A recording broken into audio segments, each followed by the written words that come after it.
Primero quiero agradecer a Francisco Sierra y a su equipo en CIESPAL por esta invitación y sobre todo agradecerles por haber hecho posible este evento cuya idea inicial fue gestada en La Paz, en Bolivia, en ocasión de la visita del director de CIESPAL hace exactamente un año. Una de sus primeras iniciativas, de las muchas que ha tomado Paco desde que asumió la conducción de esta emblemática institución latinoamericana, fue otorgar la medalla CIESPAL a Luis Ramiro Beltrán, que fue el último reconocimiento internacional importante que recibió en vida nuestro querido Luis Ramiro, a quien voy a dedicar esta participación. Durante su estadía en La Paz, quienes trabajábamos entonces en el IPICOM, el Instituto de Investigación, Posgrado e Interacción Social en Comunicación de la Universidad Mayor de San Andrés, invitamos a Paco a dar una de las cátedras magistrales que teníamos ahí, y en reuniones que sostuvimos con él propusimos un convenio entre la Universidad Mayor de San Andrés, que es la principal universidad pública de Bolivia, y CIESPAL. En ese marco, nuestra compañera Karina Herrera Miller propuso la realización de un seminario internacional sobre comunicación y buen vivir que debía realizarse en La Paz. Lamentablemente, las cosas no suceden como uno las enuncia y como uno las sueña, y tanto el convenio con CIESPAL como el seminario, que ahora ha evolucionado en este congreso en Quito, tuvo que soportar el sabotaje político de sectores de maestros y alumnos de la carrera de comunicación, hasta que CIESPAL ofreció su sede y su capacidad organizativa.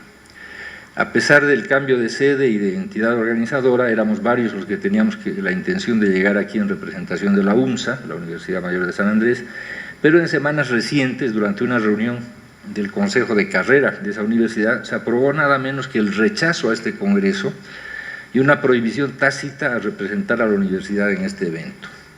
A ese extremo llega el absurdo de la confrontación política que daña los intercambios académicos. Hubiera sido muy importante que Karina Herrera Miller estuviera aquí con nosotros, ya que ella fue la que propuso la iniciativa original y porque ha trabajado en profundidad en el tema de este congreso. Sin embargo, hace apenas unas semanas ella asumió el cargo de directora del Servicio Intercultural de Fortalecimiento Democrático, el CIFDE, organismo dependiente del Tribunal Supremo Electoral del Estado Plurinacional de Bolivia. Este próximo 21 de septiembre los bolivianos votarán por la aprobación o no de los estatutos departamentales y de las cartas orgánicas municipales en varios departamentos y ciudades del país, algo que tiene muchísimo que ver con este proceso de descolonización del que hablamos. Mi ponencia se titula Descolonización simbólica, discurso y realpolitik. Y voy a empezar hablando un poquito de descolonización y buen vivir. La descolonización que tiene lugar en Bolivia es un proceso de cambio y de restitución histórica que parece tener más enemigos internos que externos, aunque duela decirlo.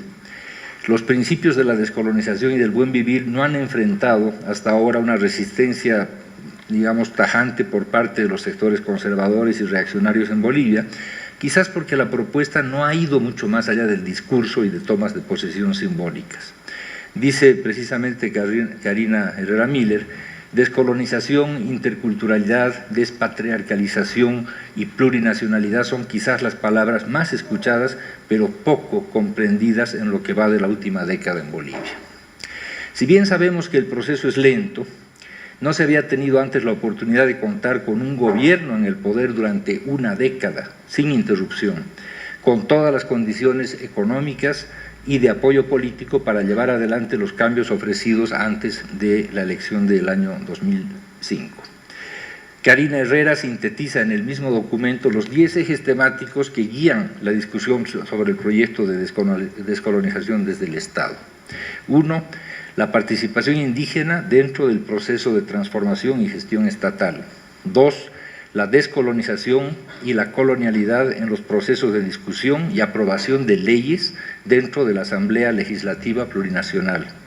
3. La descolonización de la gestión pública, que supone descolonizar al Estado desde el mismo Estado. 4. La definición de políticas públicas en el marco de la descolonización, la plurinacionalidad y la interculturalidad. 5. El colonialismo interno, que permite, en las prácticas del Estado mismo y las críticas de la gestión gubernamental, Sexto, la descolonización y su articulación con la despatriarcalización. 7, la descolonización y su articulación con la interculturalidad. 8, la reconstrucción de la memoria histórica. 9, la descolonización desde otros ámbitos no estatales, descolonización artística, cultural, informativa, comunicacional, educativa, entre otras. Y 10, la descolonización de los modelos de desarrollo occidentalizados desde el vivir bien o el buen vivir. La iniciativa mayor, dice ella, está puesta en el Estado, aunque no es la única que debe operar. Descolonizar el saber, el ser, el poder, instalar procesos interculturales, dialógicos, de aceptación a la diversidad, a la convivencia democrática, es sin dudarlo tarea de todos y de todas.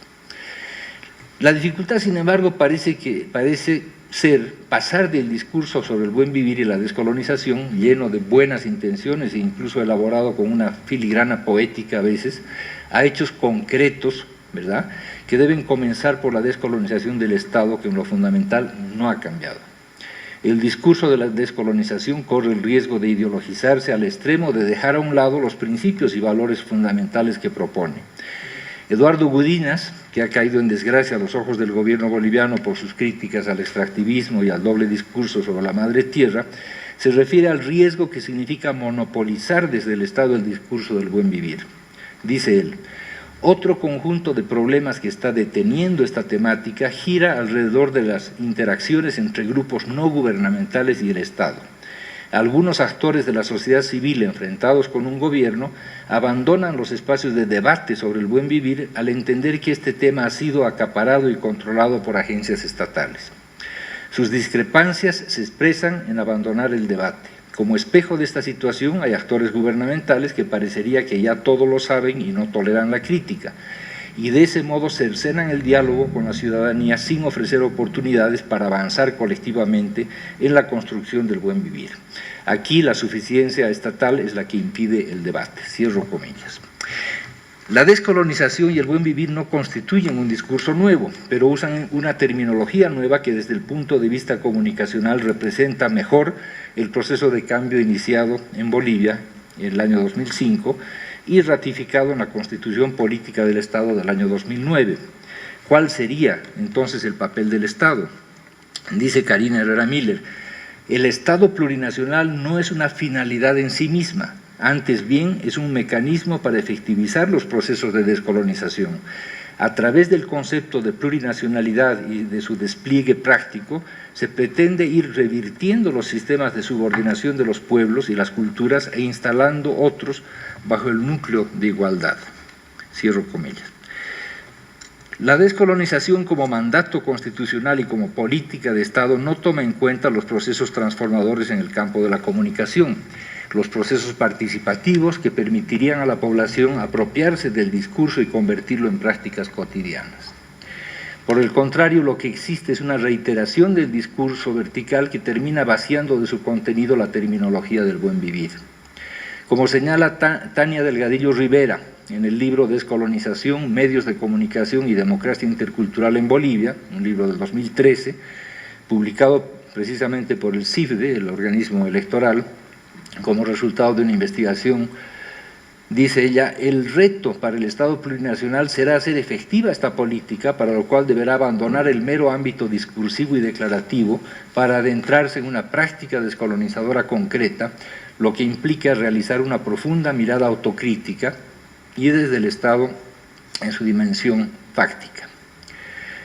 El artículo 9 de la Constitución Política del Estado dice que la descolonización es una función esencial del Estado. Sin embargo, si se trata de construir una nueva hegemonía, el camino no es la creación, y esto lo señaló Erika hace un rato, la creación de ministerios, viceministerios en realidad, como el de descolonización, el de educación alternativa, el de justicia comunitaria o el de medicina tradicional, y el de coordinación de movimientos sociales, que aparecen huérfanos en la estructura del Estado boliviano que prioriza otros sectores.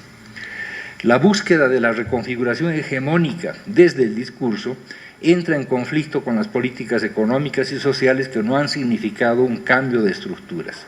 Dos de los principales instrumentos de los gobiernos neoliberales, el decreto 21060 de 1985 y la ley 1008 de control de la producción de hoja de coca, y del narcotráfico permanecen vigentes luego de 10 años de iniciado el proceso de cambio. La descolonización es un sistema en construcción y el buen vivir una aspiración. Ambos términos se construyen con base en la lucha histórica de resistencia no solamente de los pueblos originarios, sino también de los trabajadores mineros, de los obreros, de la clase media intelectual, que son sectores que aportaron en diferentes momentos de la historia a reivindicar una sociedad justa y equitativa, donde los indígenas se constituyen como actores fundamentales en los procesos de cambio. Esto no empezó hace 10 años. No se puede olvidar, por ejemplo, los aportes teóricos de Fausto Reynaga, un intelectual indígena muy activo en la década de 1950 y 1960, autor de más de 30 libros desde una posición indigenista, ni de su contemporáneo Carlos Montenegro, periodista, autor del libro Nacionalismo y Coloniaje en 1943.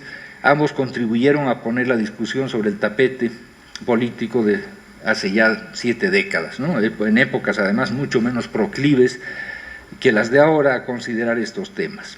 Ahora, cuando el discurso de la descolonización expande todos los días, no han surgido, por ejemplo, textos de esta dimensión histórica que apoyen el proceso. Dependiendo de quién la describe y quién elabora su cronología, la descolonización tiene diferentes padres. Para el intelectual aymara Pedro Portugal, el concepto fue elaborado en el manifiesto de Tiahuanaco en 1973. Para otros historiadores, el proceso se inicia en 1945 con el primer Congreso Indígena durante el gobierno del militar progresista Gualberto Villarroel. Otros autores no se guían tanto por los documentos, que con frecuencia no tienen correlato con la realidad cotidiana, sino en hechos históricos concretos, como las rebeliones indígenas de Tupac Katari o Izaratehuilca contra el poder colonial. En el periodo republicano, el antecedente fundamental en la perspectiva de descolonizar la educación fue la creación de la Escuela Normal de Huarizata, que funcionó entre 1931 y 1940 en el altiplano de Bolivia, cuyos gestores fueron Elizardo Pérez, de la pequeña burguesía paceña, y Avelino Siñani, un intelectual aymara. No pocos historiadores consideran que todos los movimientos de resistencia y las propuestas políticas descolonizadoras germinaron en la Revolución Nacional de 1952, la segunda en América Latina después de la mexicana y anterior a la cubana. Este hito descolonizador se tradujo en grandes medidas que transformaron la estructura misma del Estado, el modelo económico, social y político. Esas medidas fueron, por ejemplo, la nacionalización de las minas de estaño, que era la principal fuente de ingreso de Bolivia, que estaba en manos de 3 propietarios, la reforma agraria que otorgó tierras a quienes las trabajan, antes trabajaban como siervos de propiedades feudales, la reforma educativa con base en la experiencia de Huarizata que he mencionado antes, la desmovilización del ejército que había servido durante décadas a los gobiernos de la oligarquía feudal y el derecho de voto universal para toda la población sin distinción de estatus económico, de género o de nivel de instrucción, porque hasta 1956 solo habían votado los que sabían leer y escribir. Un tema muy importante, y lo ha mencionado Erika ahorita cuando decía comunicar con o comunicar a, esa confusión no existiría si hiciéramos la diferencia entre información y comunicación. El problema es que no hacemos esa diferencia. Como el buen vivir y la descolonización están en el discurso oficial, una parte importante de la construcción del concepto pasa por los medios de difusión y no, lamentablemente, por los procesos de comunicación, que involucrarían posiciones éticas y perspectivas comunitarias. Para descolonizar el lenguaje tendríamos que empezar por diferenciar información y comunicación, algo que los propios periodistas y los propios comunicadores, que no es lo mismo, parecen ignorar o ignoran deliberadamente. Adscribo el pensamiento de teóricos recientes como Dominique Walton y menos recientes como Antonio Pascual, y quien ya mencionó también por Eric, en 1963 escribió: la expresión medio de comunicación de masas, mass communication, contiene una flagrante contradicción en los términos y debería proscribirse. O estamos en presencia de medios empleados para la comunicación y entonces el polo receptor nunca es una masa, o estamos en presencia de los mismos medios empleados para la información y en este caso resulta hasta redundante especificar que son de masas. La confusión entre información y comunicación contamina todos los ámbitos.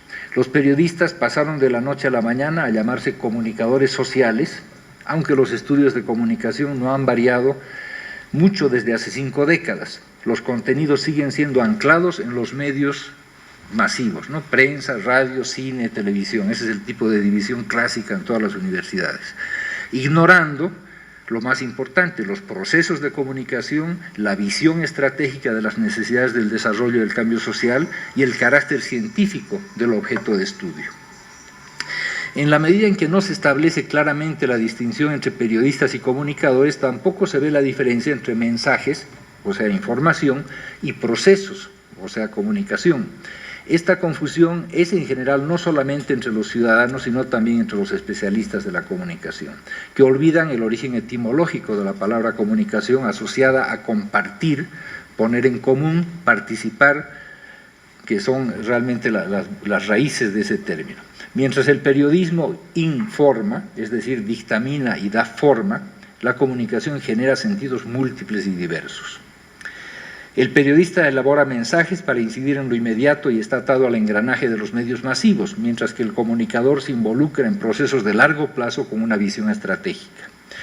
Eduardo Visser nos dice que históricamente hay una visión informacional de la comunicación, de carácter eminentemente funcional y pragmático, a la que se opone una visión de carácter crítico y humanista. Dice, cito, para los teóricos de la información de mediados del siglo XX, preocupados por lograr la correspondencia precisa entre información y realidad objetiva, la información representaba entonces una estructura económica eficaz y eficiente de organización de datos, la representación de un objeto, un hecho o una realidad prácticamente física y exterior, representada fielmente en signos codificados y transmisibles. En cambio, la noción de comunicación es mucho más amplia, rica e indefinida, asociada con la construcción de la socialidad, los vínculos, la expresión cultural y subjetiva, es lo que dice Visser. Con Dominique Bolton afirmamos que la información es el mensaje, mientras que la comunicación es la relación, algo mucho más complejo. Si bien es cierto que la información es parte indisociable de la comunicación es más compleja porque nos remite a las relaciones humanas. A la inversa, ninguna información existe sin una propuesta de comunicación. Lo más simple, dice Walton, resulta siendo el manejo de los mensajes y de la tecnología, y lo más complejo, la comprensión de las relaciones en la sociedad. La incomunicación, sigo con Walton, es el horizonte de la comunicación, y él añade, la información se ha hecho abundante y la comunicación rara. Producir, intercambiar información y acceder a ella no es suficiente para comunicar. La aceleración de la transmisión de información y la facilidad del acceso no han contribuido a crear un ambiente de comunicación, más bien todo lo contrario, la saturación de información y de canales pone en evidencia la incomunicación y amplifica los malentendidos, abriendo sin embargo nuevas oportunidades para el diálogo intercultural. Ya dejé a Walton por si acaso. Si la descolonización no logra definir sus propios procesos de comunicación, continuará manifestándose como una cadena de mensajes mediáticos verticales que cuestan millones, pero que se lleva la hojarasca. No hay campaña social que sea sostenible. La mejor prueba de ello es la Coca-Cola, ¿no? La bebida más conocida del mundo tiene que hacer campaña permanentemente porque si no, no se sostiene. Lo que necesitamos es menos bombardeo mediático y más procesos de participación y de puesta en común, es decir, procesos de comunicación. En la medida en que el Suma Camaña no abandone el terreno del discurso desde el poder, no podrá convertirse en algo tangible para el resto de la población. Aquí entra algo que me parece muy importante y es el derecho a la comunicación como derecho articulador de otros derechos humanos. Solamente el ejercicio pleno de los derechos universales puede garantizar el proceso de descolonización y el ejercicio real del buen vivir. Y solamente la puesta en práctica del derecho a la comunicación como proceso diferenciado de la libertad de expresión, que es la libertad de los medios, puede garantizar una articulación de los otros derechos. Es ahí donde se producen los conflictos y se evidencian las contradicciones más importantes, ya que mientras en el discurso se decreta, por ejemplo, la salud gratuita para todos, la revolución educativa o el acceso equitativo a la justicia, y se dictan medidas tan importantes como la Ley 348 sobre la violencia contra la mujer, en la práctica real el Estado no destina recursos para que esas propuestas aterricen en la realidad. En los hospitales públicos los enfermos deben llevar sus medicinas, sus jeringas, el algodón, mientras en las cárceles contienen el mayor porcentaje latinoamericano de detenidos sin proceso legal, viviendo además en condiciones de hacinamiento inhumanas. El presupuesto para la justicia es 0.4% del presupuesto nacional, unas 15 veces menor que el presupuesto de defensa. Y en las escuelas no se ha modificado sustancialmente el currículum porque los maestros se oponen a evaluaciones periódicas y el gobierno se opone a mediciones internacionales comparativas como la medición PISA, que es el Programa Internacional de Evaluación de Estudiantes. No debería ser así. Bolivia tiene una historia fundacional en procesos de comunicación participativa, desde que en 1948 se fundó La Voz del Minero, la primera emisora sindical de los trabajadores de las minas, en el distrito del siglo XX. Estas emisoras llegaron a ser 26 en su mejor momento, durante la década de 1960, y constituyeron un modelo seguido por emisoras rurales, campesinas e indígenas que florecieron no solamente en Bolivia, sino en toda América Latina y luego en Asia y en África. Hoy existe una ley de telecomunicaciones que reconoce, al igual que en Argentina, Uruguay, Ecuador y Venezuela, 1/3 del espectro radioeléctrico destinado a sectores indígenas y social comunitarios, 17% para cada uno. Sin embargo, no se ha otorgado licencias a emisoras indígenas que las habían solicitado hace muchos años, y en cambio se ha creado una red de emisoras locales estatales, la red Patria Nueva, dependiendo directamente del gobierno, tanto en su sostenimiento como en sus contenidos, sin autonomía de gestión y de programación. Quiero referirme a uno de los temas que me parece más importante en todo lo que es el tema del buen vivir, el tema fundamental de tierra y territorio. Si hay algún tema concreto, directamente vinculado a la descolonización, es tierra y territorio. Durante siglos las poblaciones indígenas de nuestra región lucharon por el reconocimiento de sus territorios y en contra de una concepción parcelaria de la posesión de la tierra impuesta por la lógica colonial. El territorio como hábitat y no solamente como usufructo tuvo que enfrentar en varios países de la región la penetración arrolladora de los campesinos, una categoría social construida por los procesos nacionalistas de la década de 1950. En Bolivia los campesinos, que eran también indígenas, de las tierras altas se hicieron propietarios individuales y buscaron expandir la frontera agrícola al precio de perder la noción de territorio. En este tema vemos una de las grandes contradicciones del discurso del buen vivir y la descolonización en países como Bolivia, Perú y Ecuador, cuando se abren las puertas de los territorios indígenas, por una parte a empresas petroleras o mineras y por otra a proyectos industriales de expansión de la frontera agrícola. El caso del territorio indígena y Parque Nacional Isiboro-Securé, TIPNIS, en Bolivia, es revelador de esas contradicciones que dejan en el limbo, por una parte, la filosofía de la madre tierra, y por otra, preceptos constitucionales que deberían traducirse en políticas de Estado. Un ejemplo de ello es ignorar el mandato constitucional de la consulta previa con los pueblos originarios sobre los proyectos de desarrollo que afectan sus territorios, que está en el centro del conflicto del TIPNIS, entre el gobierno boliviano y las poblaciones indígenas de las tierras bajas. Pero si bien este es uno de los casos emblemáticos en Bolivia, hay otros casos similares en países vecinos. La colonización interna tiene mucho que ver con el conflicto del TIPNIS y la represión de indígenas de tierras bajas. Si bien el traslado de indígenas del altiplano a tierras fértiles del oriente boliviano fue una política de Estado desde los años 50, para dotar a los campesinos pobres de tierras más productivas en pisos ecológicos con una densidad poblacional baja, no afectó en ese momento territorios indígenas como afectan ahora las políticas de expansión de la frontera agrícola en parques nacionales. Además de todo el proyecto geopolítico de Brasil de llegar a la cuenca del Pacífico a través de Bolivia. Otro tema importante es patriarcalización y descolonización. La descolonización y el buen vivir no son conceptos que se remitan solamente al mundo indígena.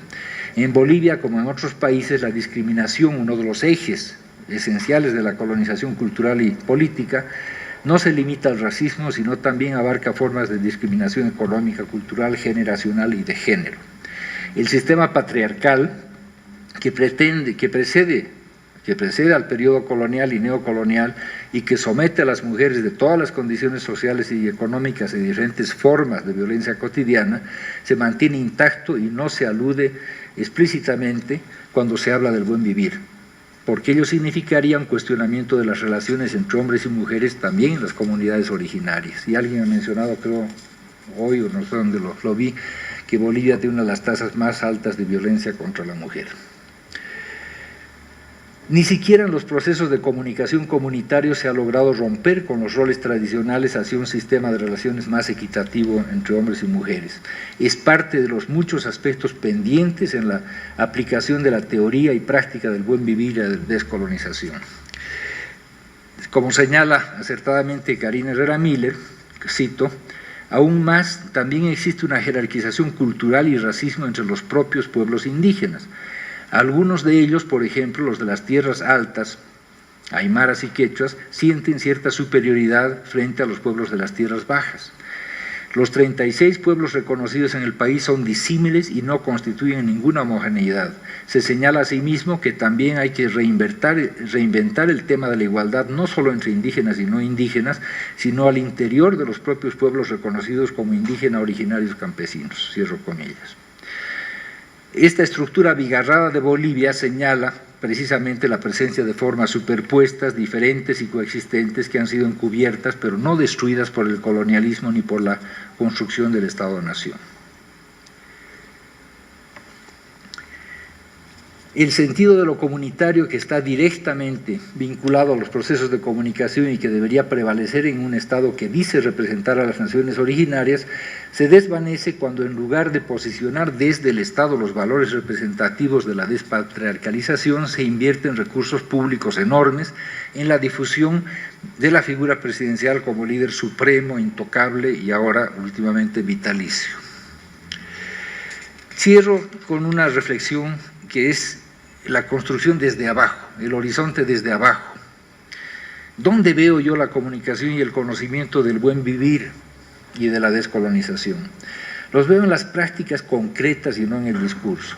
Las veo en experiencias que por el momento son aisladas, pero muy significativas de resiliencia, vinculadas al mantenimiento de las culturas ancestrales y a la creación de conocimiento propio. Quiero mencionar dos ejemplos de Bolivia, de dos indígenas que he tenido la fortuna de conocer, que por su trabajo cotidiano, silencioso y desconocido, llevan sobre sus hombros, sin saberlo, una enorme responsabilidad histórica en este tema de la descolonización. Me refiero por una parte a Teodora Godoy, una tejedora de la comunidad de Jipiñuma, en la parte más alta del departamento de Cochabamba, que cada año Teodora realiza un tejido en el que registra y representa los cambios de clima en su comunidad, el granizo, la sequía, la inundación.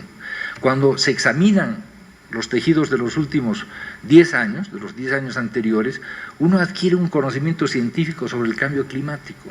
O sea, ella aborda de manera espontánea, ¿verdad?, algo que se inscribe en un proyecto descolonizador de los saberes y del conocimiento, sin que ella misma sea plenamente consciente de lo que está haciendo. Las paradojas de la vida es que ella ha tenido que dejar su comunidad y trabajar de secretaria o de asistente en una compañía de radiotaxi en Cochabamba, porque no puede seguir haciendo eso que a ella le apasiona. El otro caso es el de Francisco Condori, un yapuchiri, es decir, el que conserva el conocimiento de la agricultura, en la localidad de Batallas, en el altiplano de La Paz, quien ha desarrollado a través de la observación la capacidad de predecir el régimen de lluvias mediante mediciones de los niveles de agua del lago Titicaca y la observación sistemática de un pajarillo que anida en las plantas de totora en las orillas del lago. Francisco puede determinar el régimen de lluvias del año que viene según dónde, a qué altura de las ramas de de Totora, este pajarillo ha hecho su nido. Es una cosa sumamente, es fascinante, porque además es científica, no tiene nada que ver con ninguna suposición ni magia, ¿no? Entonces ellos dos aterrizan con su práctica concreta lo que nosotros llevamos al terreno de la especulación y muchas veces al nivel declarativo e incluso elegíaco con relación a la descolonización y al buen vivir. Pienso yo que una multiplicación de esas prácticas concretas, cotidianas, es lo que realmente garantizaría que se dé el buen vivir y se aleje de lo que es hasta ahora simplemente un discurso que de alguna manera absorbe el potencial transformador de nuestras sociedades. Gracias.